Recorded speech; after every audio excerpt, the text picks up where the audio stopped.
Good morning, good afternoon, happy Saturday, or happy whatever day you are viewing this video. We are so excited for our weekly visits with you all because this is where we get a chance to come together, talk about what's working in our teaching lives, what's not working, possible solutions, creative lesson design. We're super excited to share with you guys today a fun story about a lesson that has evolved. It's been on this journey.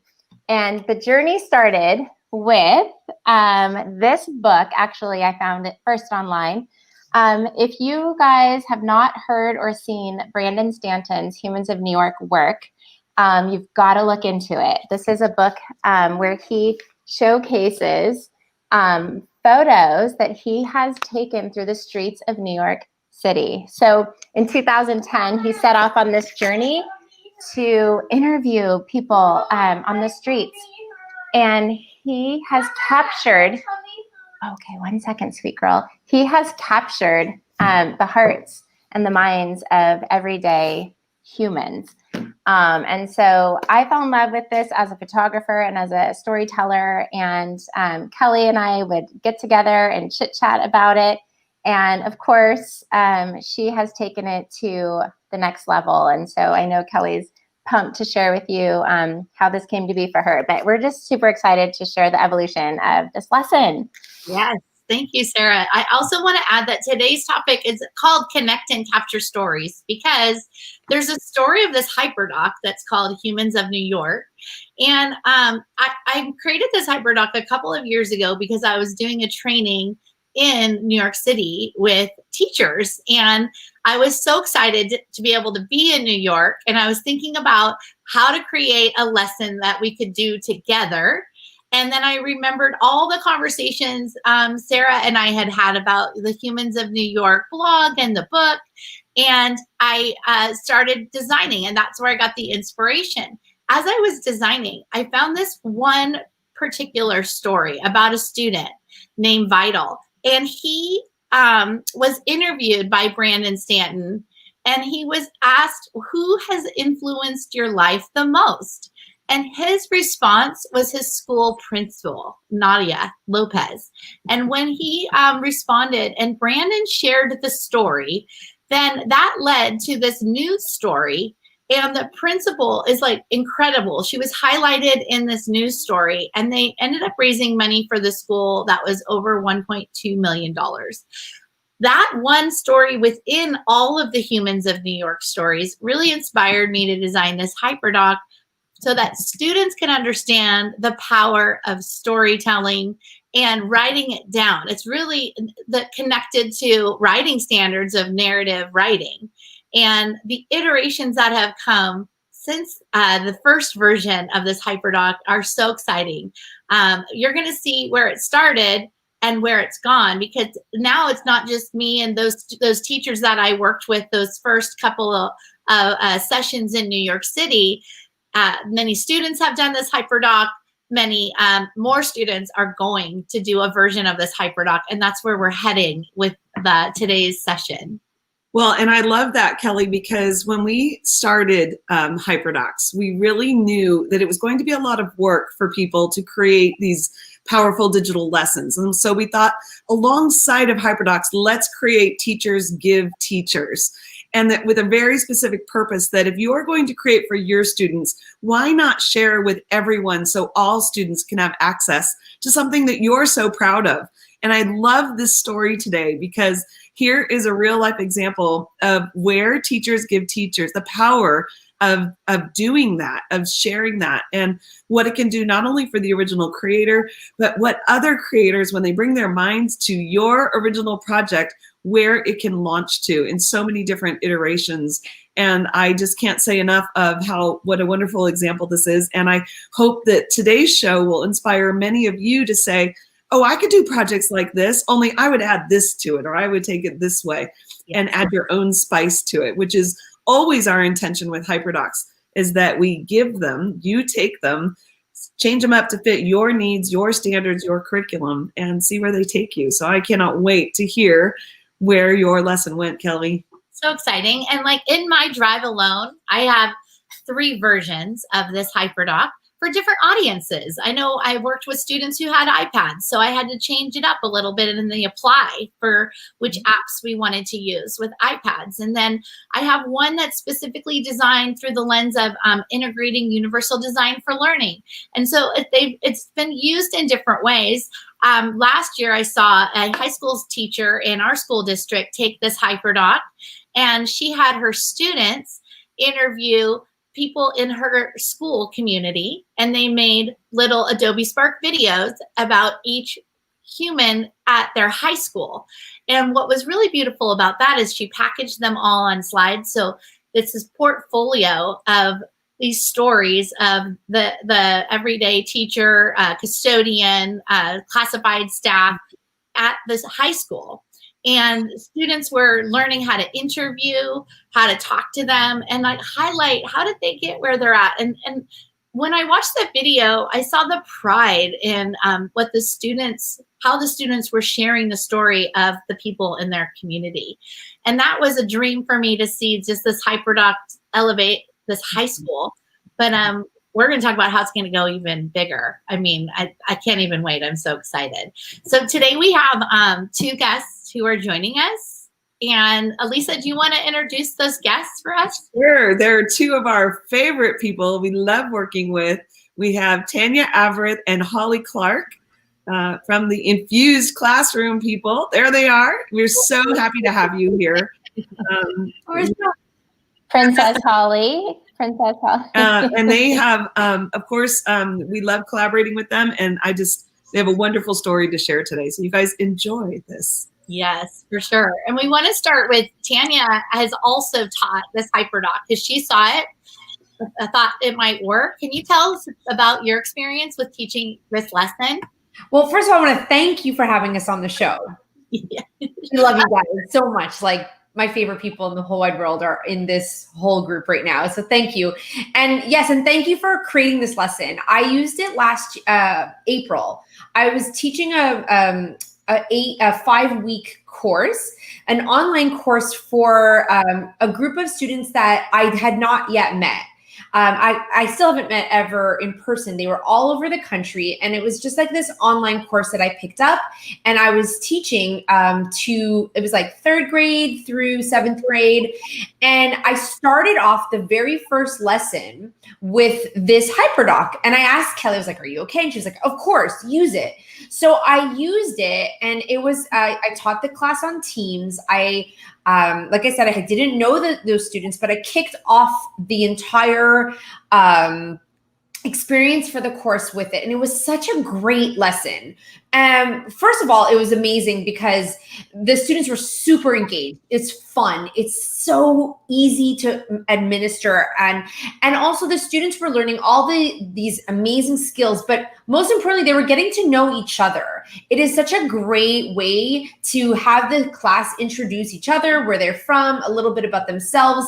And so that was like probably the best part of it. And then being able to have them turn it in, look at each other's work, it was amazing, and they loved it. So yeah, this is such a great activity. And I shared it with Holly, and then Holly was like, what? So Holly, how did this kind of emerge? Because there was kind of a story to that. Well, once I heard that you had done it and that the kids loved it, and then I was going to go back in and do remote teaching. Oh my gosh, I'm by myself. Hi, everyone. But I decided to volunteer and co-teach an 8th grade language arts class. And I was like, we need to do this. And then I started to think about like all of those teachers who don't know what they're going to do with this remote teaching. And I know HyperDocs, and I know Book Creator, and I know these apps that go really well with it, but a lot of teachers don't. So I was like, why don't we make this global? Why don't we invite everyone to do this so that they can learn with us? And that also my students who are in San Diego and can't travel anywhere right now can learn about kids from all over the world. So I put it out on my, and I'm hearing back, maybe someone needs to put on their mute, but, and then I thought I put it out on my channels, and all these people signed up, which was awesome. And there's people from all over the world now, from Saudi Arabia, from Kuwait, from Bogota, Colombia, all over, that are going to be doing this. And I guess it's my hope that students who feel isolated right now will go look at the books of other people from other places and go, oh, that's cool. I didn't know that. Kids in Kuwait might look at my kids and be like, they surf every day? And they might learn about each other that way. Or maybe one of my students asks a kid in Saudi Arabia, what are you wearing on, like, what is that thing you're wearing? And they'll explain from a kid's point of view about the hijab. And so maybe there'll be empathy and openness. And I just have these dreams that it'll help connect to these communities. So it's so exciting to listen to you talk about this, Holly, because I can tell the energy of creativity that you're bringing into your teaching. So you saw this lesson, you heard from Tanya about her experience of teaching it. And it's just that light bulb in the middle of the night. Like, oh my gosh, we're going to take this global. And so I get a text from Holly one day that says, Tanya and I want to know if it's okay if we take your HyperDoc global, which again, I thought was really amazing, because as the original thinker, just in my little world creating this, the thoughtfulness of, hey, let's check in, let's give credit, let's see. They were really thoughtful about that. And I think that's also a part of our community here in HyperDocs. And I felt honored. The answer was yes. And how can I help? I love the idea, because we're always taking our ideas and helping them grow. So the idea of you guys really designing a space for students globally to share connect and capture their stories and watch and see their stories come alive through Book Creator and through Adobe Spark will be so exciting. And Flipgrid. And Flipgrid. Can we show your website? I have it on my screen share. Let's take a look at this beautiful website that you both designed, and maybe you can talk us through, and we can put it in the chat for anyone watching. But if we could first take a look at that map, tell us how this map came to be. So, and you kind of got to scroll in on it. So I don't know how it came to be. I just put it out on my email and on Twitter.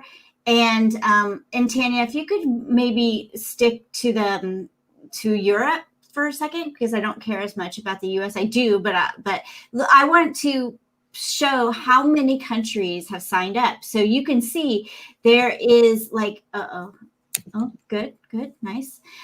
There's Australia, New Zealand. I haven't even added some people. And if you could stay in Europe, thank you.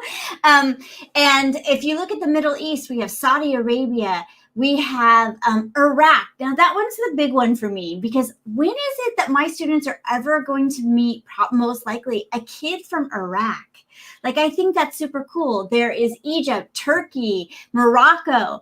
So I put it out on social media, and people started signing up saying, hey, I'd really like to do this. And you can't see right now, but there's Nigeria. We've got a bunch of people coming in from South Africa, because I have a big network there. So I'm just super excited, and I hope everyone does it. So what we did with this website is that Tanya and I really wanted to have a place where people could learn the tools, learn about HyperDocs, and we could support that. So we have getting started videos. What is the HyperDoc? How are we going to pass it out? We have getting your book ready in Book Creator. I have one on students using Book Creator. Tanya has made one on students using Adobe Spark if they want to get really, really creative with their videos. And we just wanted to have a place, because this is what I was noticing as a teacher. My teacher friends want to do cool stuff, but they're overwhelmed right now. And so this was kind of a place where they could go and feel less overwhelmed. And we have a Facebook group so that they could ask questions along the way, and we can offer help. And every week we're going to start posting stuff inside of the Facebook group. I'm going to start teaching this in 2 weeks, I think. So as I teach it, I'm just going to talk about what happens during the day. So that's the site. Right. So if you want to sign up, Lisa just put it in the chat here below, and you can go ahead and sign up right there, and then you'll end up on the map as well. And the idea is that over the next couple of weeks, or when it fits into your curriculum, spend some time inviting students to study the mentor text of Brandon Stanton and other stories that have been written around humans around the world. And then after that, they've learned a little bit about narrative storytelling and narrative writing, they're going to think about their own narrative piece. Now, Tanya, I know when you did this lesson, you did it with, I think, 3rd through 8th graders. So I'm sure it looked really different for 3rd graders. And there's another book out there called Little Humans of New York. We've seen in some classrooms, teachers have, for the younger students, they've taken that and they've done Little Humans version and put that up on in their digital portfolios and actually in their classrooms as well. How could a little human maybe attack this type of a lesson and do that work? Tanya, you're muted, sweetheart. That happens all the time. Sorry about that. Yeah. I think that you could definitely modify the way that you approach this assignment with students, this project.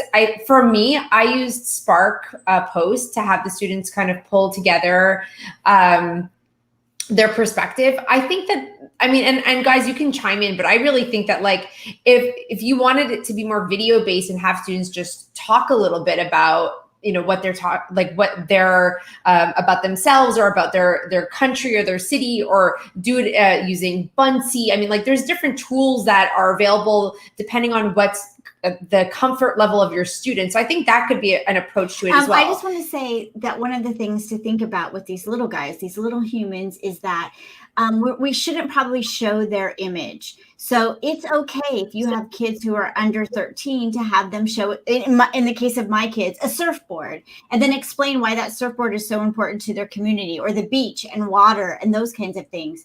So if you have permission, you can go ahead and show their image, but just be thoughtful about that we're working with little guys, with the little humans. Well, I think just in general, if you're going to do this assignment and you're going to be posting it to the public, then you want to make sure that you have permission from parents. This is something that we have written in the hyperdoc as well. You know, just be very aware that that might not be acceptable for some of the families that are participating of your children. So definitely that's the case. But if not, if they're not comfortable with that, for sure, you can work around that. We don't have to have faces. We don't have to have names.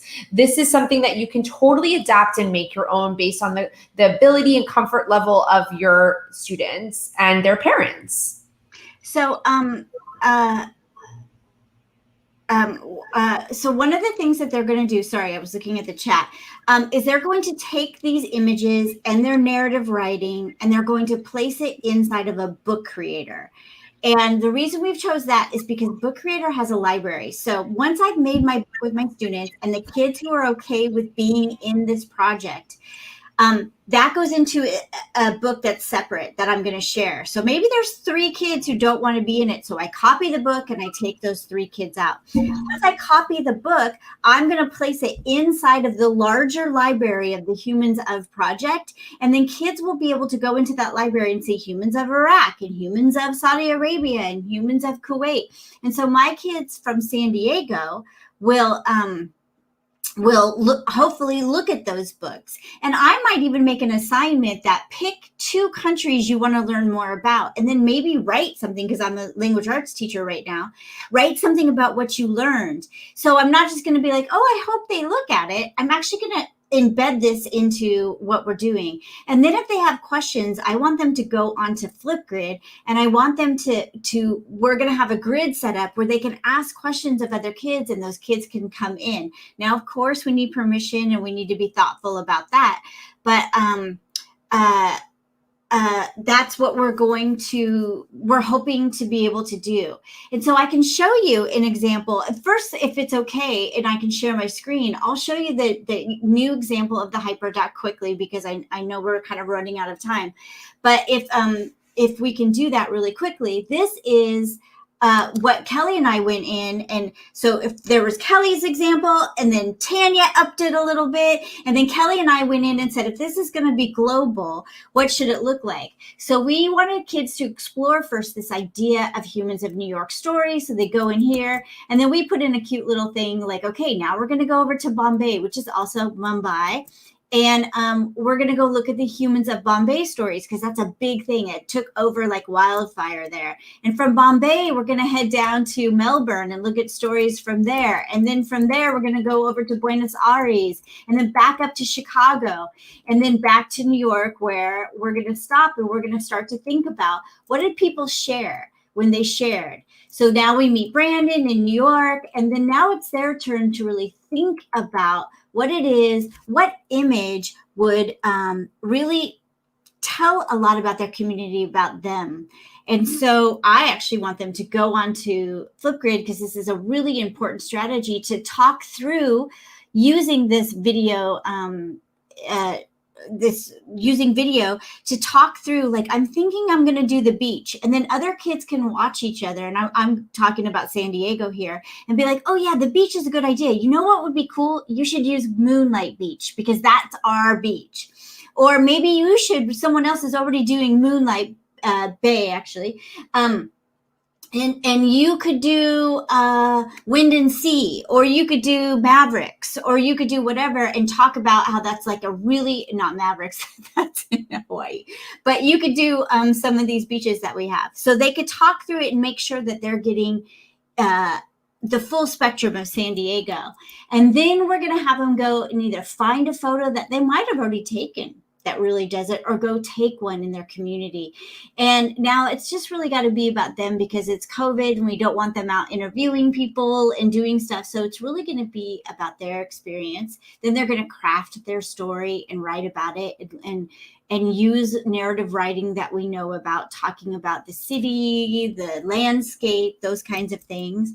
Then they're going to publish and share that using Book Creator. And then when their teacher's ready, that book will be copied and placed into the bigger library. And then the optional part is to take this, and this is what we're really excited about. If they want to take their image into Adobe Spark and really maybe add a caption, or add some really great filters that bring the blue of our sea to light. And I really like this, because I'm doing this kind of stuff right now with kids, and they're loving making images and doing this kind of stuff. So while it says optional, it really can be a really important part. So that's kind of, how we're thinking about it. And there's a tutorial for that, and a tutorial for Book Creator. So I'm going to come back and stop sharing that. And I want to just try in there, Holly, with my students. I had them, and I work at Adobe, but what they did is they created collages. So it allowed them to kind of take their image and kind of put more perspective, add more imagery, more text and image. So it let them really tell more of that visual story and take the visual component to the next level. So it was really cool to see what they created. And they all, and in my case, I also broke out and spoke about creative literacy, and talking about what makes a good image. Why would someone want to look at that image? Why, what will they want to, if you have a good image, do you think maybe they'll want to read more because they're intrigued by your image? And so we spoke a little bit about that in the course that I was teaching, but it was pretty awesome to see them kind of have learned those digital fluency skills of creating something in one place, pulling it into a new tool, working on it, taking it out, now placing it in another place, getting feedback. So that was really a great component for my kids. I love that. And I hadn't heard you talk about that, Tanya. I love the idea of a collage. And I hope that's in the tutorial. Yeah, that's the tutorial. That's what I show. Yeah, in the tutorial, that's what I teach, how to create the collage in Spark Post. Because Brandon Stanton does that on the website. So that's really important. And then these are tools that they can use again and again and again. These are all the skills. That's what I love about this. They're learning through this HyperDoc like all the pieces of collaboration and writing, but they're also learning all these amazing skills that are super valuable that they're going to be able to use throughout the school year. So this is a great assignment because they're starting off with all the writing, all the curricular pieces, and they're learning like a lot of digital literacy and fluency skills. So it's really great. And we And also also help teachers learn those. Sorry, Kelly.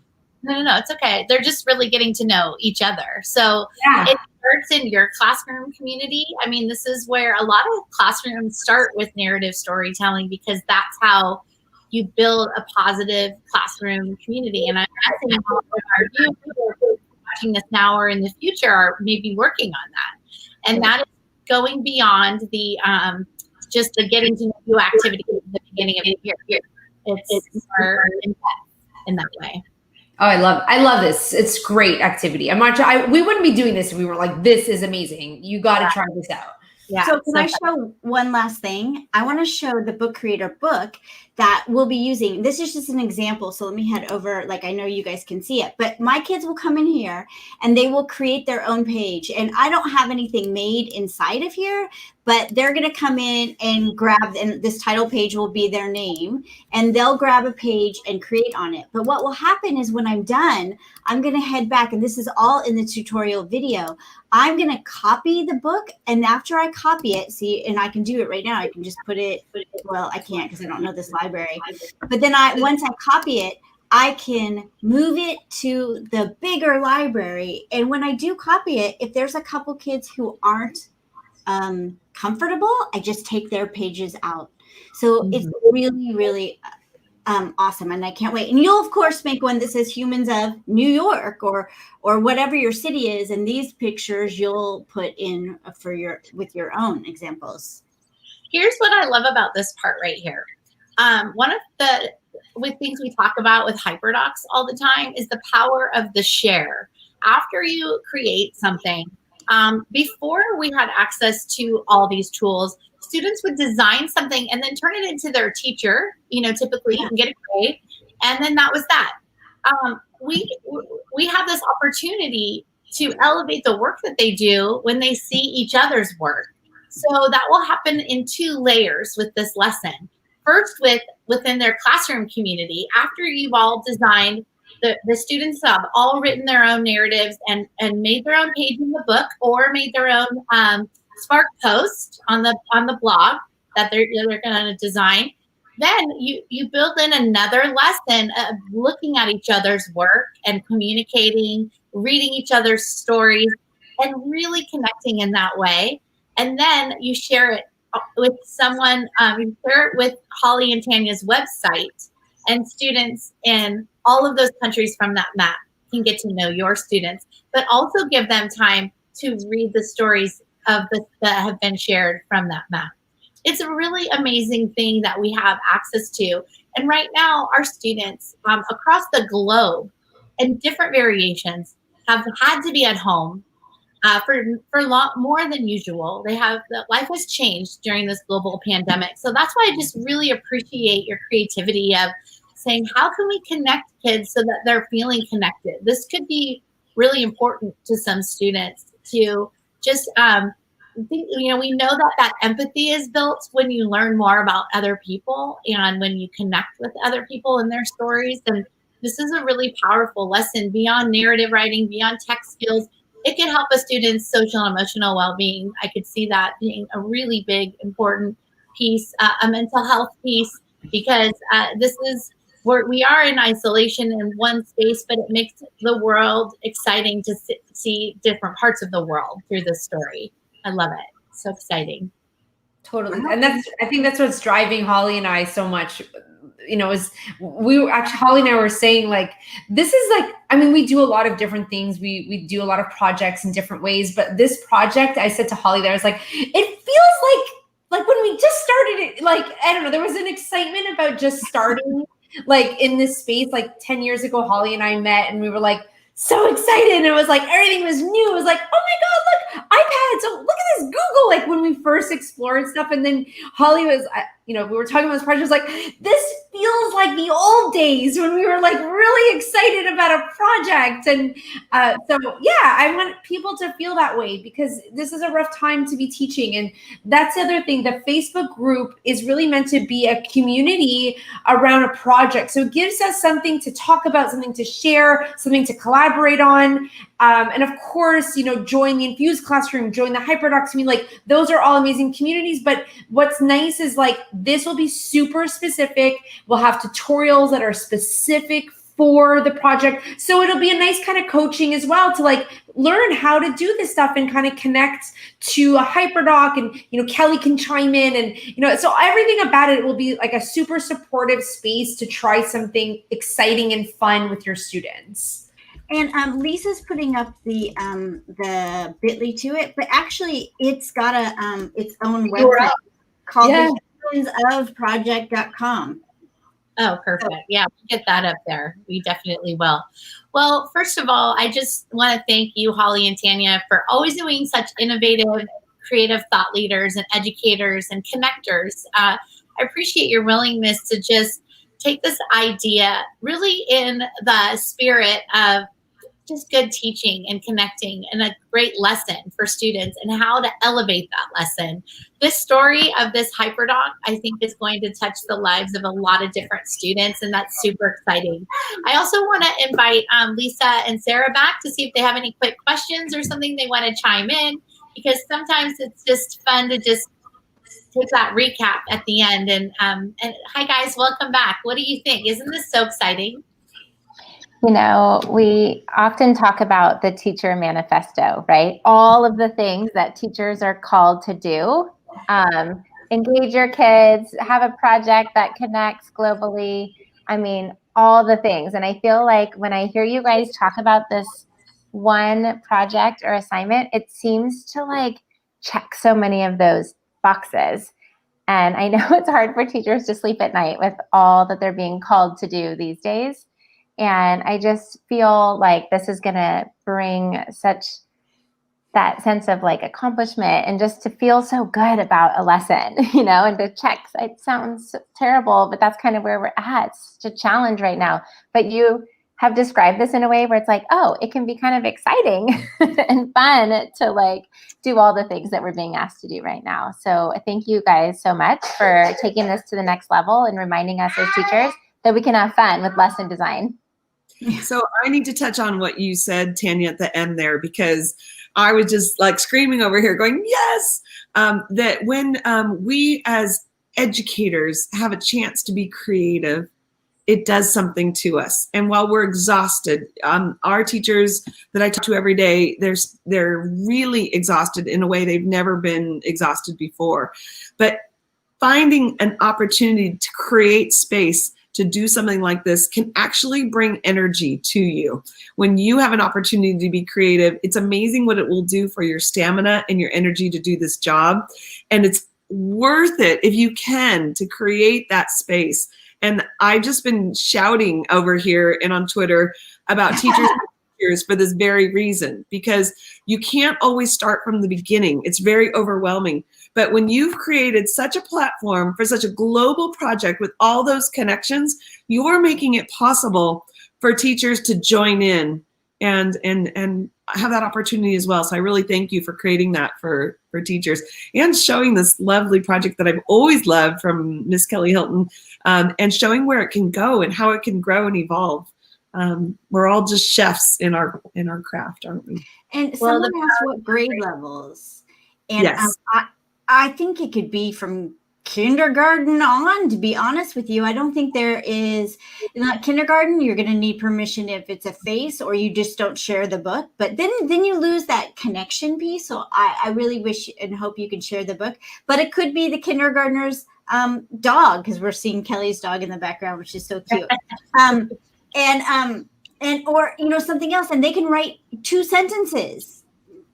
Mm-hmm. But or they can sketch it out, right? They can draw a picture, right? Or they can share within their school community too. Like maybe the sharing happens amongst all the different grades, because maybe that's kind of maybe you're kind of a little more isolated in the school, and it's a great way to learn about the other kids in other classes because you can't necessarily play on the playground in the same way. So that could be something for the littles if you're not super comfortable about it being global, kind of toning it down and making it more local from your own school community. So maybe that's another option.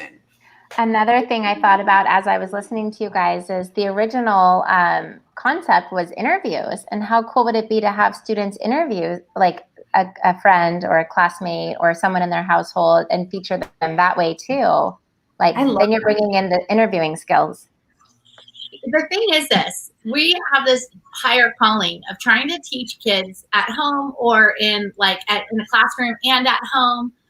We're still teaching kids. And what better way to teach them by inviting them to tell a story of themselves, tell a story of a family member, of where they live, and learn the art of speaking, listening, interviewing, writing, publishing, and then being invited to study stories of people around the world. To me, this goes bigger in the sense of as citizens of change, citizens of the world, and understanding that it's an equity and diversity lesson too, because you can really talk about the different places and how school looks different. And there's so many different directions you can go. And we have Princess Holly. I love it. Kelly, I totally agree with where you're going with that as well. And I was just thinking about that point is that right now people are trying to frame in the media about who certain people are based on where they live. And it's so frustrating to not be the author of your own story. And so I love if you are empowering our students to be the authors of their own story, and let's learn from each other. It can really change perceptions all the way around the world about who you are and what's going on there. And how lucky for our students to live in this time where, they can actually see kids around the world in different classrooms. And this is a lesson that's allowing for that because of technology. So it's about a different perspective on some of the bigger things going on right now too, and having a different perspective on telling your story and sharing that out. So we just want to thank you guys for getting this project started and for being you and for being here today. We love you so much. We appreciate all the work that you do, but this is in particularly just a very work of heart collaboration that's happening right now. And I appreciate you guys for bringing that to our HyperDoc community and to your communities and to any students who will have the opportunity to do this project. And with that, I'm going to bring a little closure to our Saturday morning chit chat because we've been on for a while, but we just wish all of our viewers watching now or in the future continue to keep creating, collaborating, and connecting because this work is a work of heart, and I think we can get energy from each other. And that is the big part of this story that we shared here today as well. So have a great week, and we will see everybody next Saturday for another Facebook Live. Thank you for joining us. Thanks. Bye.